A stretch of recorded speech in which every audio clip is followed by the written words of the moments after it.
सर्वांचं माझ्या चॅनलवरती स्वागत आहे. तर आज आपण इथे बघणार आहोत जनरल नॉलेजचे काही महत्त्वाचे प्रश्न. हे प्रश्न स्पर्धा परीक्षा व इतर काही परीक्षांसाठी महत्त्वाचे आहेत, म्हणून हा व्हिडिओ माझा शेवटपर्यंत पहा. जर तुम्ही माझ्या चॅनलला नक्की सबस्क्राईब केले नसेल तर सबस्क्राईब करून बेल आयकॉनवरती प्रेस करा, जेणेकरून तुम्हाला माझ्या नवनवीन व्हिडिओचे नोटिफिकेशन मिळतील. चला तर व्हिडिओला सुरुवात करूयात. प्रश्न पहिला आहे, खालीलपैकी भारताच्या कोणत्या राज्याला बांगलादेश सीमा लागून नाही? पर्याय पहिला आहे मेघालय, पर्याय दुसरा आहे मणिपूर, पर्याय तिसरा आहे मिझोरम, पर्याय चौथा आहे त्रिपुरा. तर याचं बरोबर उत्तर आहे पर्याय दुसरा मणिपूर.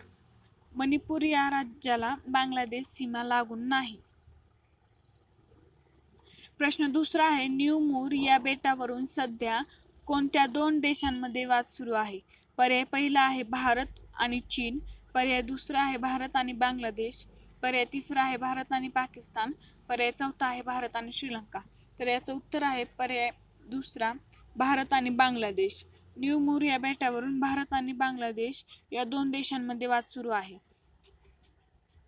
प्रश्न तिसरा आहे, क्षेत्रफळाच्या दृष्टीने भारताचा जगात कितवा क्रमांक लागतो? पर्याय पहिला आहे 5वा, पर्याय दुसरा आहे 6वा, पर्याय तिसरा आहे 7वा, पर्याय चौथा आहे 8वा.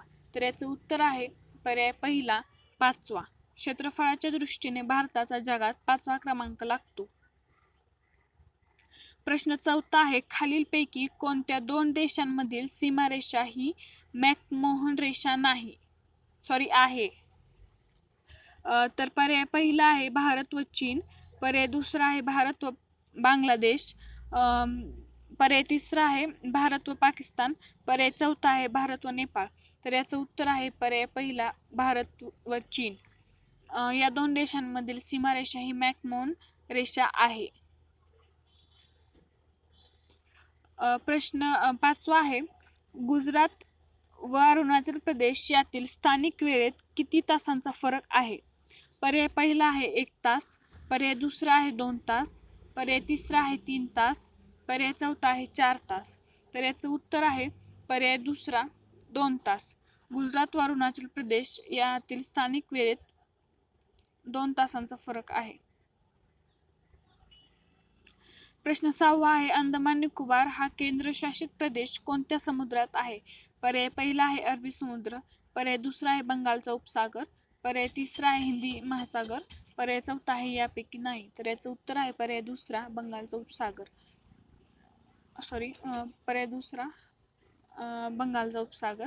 अंदमान निकोबार हा केंद्रशासित प्रदेश बंगालच्या उपसागरामध्ये आहे. प्रश्न 7वा आहे, वाळू आणि खडकांचा बनलेला आदमचा पूल कोणत्या दोन देशादरम्यान आहे? पर्याय पहिला आहे भारत मलाया, पर्याय दुसरा आहे भारत पाकिस्तान, पर्याय तिसरा आहे भारत श्रीलंका, पर्याय चौथा आहे भारत म्यानमार. तर याचं उत्तर आहे पर्याय तिसरा भारत श्रीलंका. वाळू आणि खडकांचा बनलेला आदमचा पूल हा भारत आणि श्रीलंका या दोन देशांदरम्यान आहे. प्रश्न 8वा आहे, भारत द्वीपकल्पाचे दक्षिण टोक कोणते आहे? पर्याय पहिला आहे चेन्नई, पर्याय दुसरा आहे तिरुवनंतपुरम, पर्याय तिसरा आहे कन्याकुमारी, पर्याय चौथा आहे मदुराई. तर याचं उत्तर आहे पर्याय तिसरा कन्याकुमारी. भारत द्वीपकल्पाचे दक्षिण टोक हे कन्याकुमारी आहे. प्रश्न 9 आहे, पुढीलपैकी कोणाला झाले तर इथं कोणत्या आहे? तर पुढीलपैकी कोणत्या देशाच्या सीमेशी सागरी किनारा संलग्न नाही? पर्याय पहिला आहे चीन, पर्याय दुसरा आहे पाकिस्तान, पर्याय तिसरा आहे श्रीलंका, पर्याय चौथा आहे मालदीव. तर याचं उत्तर आहे पर्याय पहिला चीन. चीन या देशाच्या सीमेशी सागरी किनारा संलग्न नाही. प्रश्न 10वा आहे, तमिळनाडू या राज्याची राजधानी कोणती आहे? पर्याय पहिला आहे चेन्नई, पर्याय दुसरा आहे हैदराबाद, पर्याय तिसरा आहे बँगलोर, पर्याय चौथा आहे भोपाळ. तर याचं उत्तर आहे पर्याय पहिला चेन्नई. तमिळनाडू या राज्याची राजधानी चेन्नई आहे. प्रश्न 11वा आहे, भारतातील कोणत्या राज्याला सर्वात कमी समुद्रकिनारा लाभलेला आहे?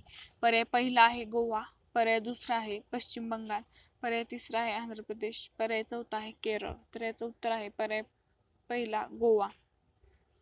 भारतातील गोवा या राज्याला सर्वात कमी समुद्रकिनारा लाभलेला आहे. प्रश्न 12वा आहे, नवनिर्मिती तेलंगणा या राज्याची राजधानी कोणती आहे? पर्याय पहिला आहे हैदराबाद, पर्याय दुसरा आहे निजामाबाद, पर्याय तिसरा आहे आदिलाबाद, इथं आदिलाबाद आहे आदिलाबाद, पर्याय चौथा आहे अमरावती. तर याचं उत्तर आहे पर्याय पहिला हैदराबाद.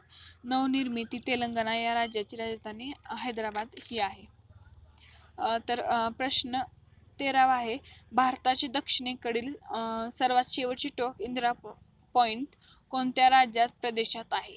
पर्याय पहिला आहे तमिळनाडू, पर्याय दुसरा आहे अंदमान निकोबार, पर्याय तिसरा आहे केरळ, पर्याय चौथा आहे लक्षद्वीप.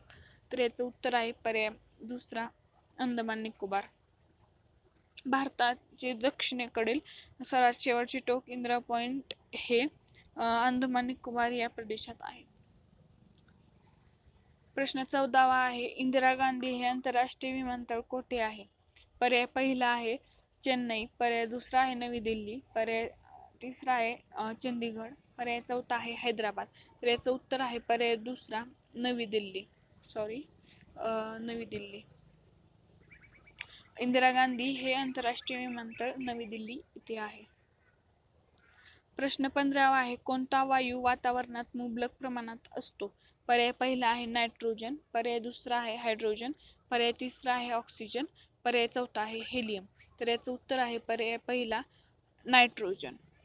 नायट्रोजन हे वायू वातावरणात मुबलक प्रमाणात असतो.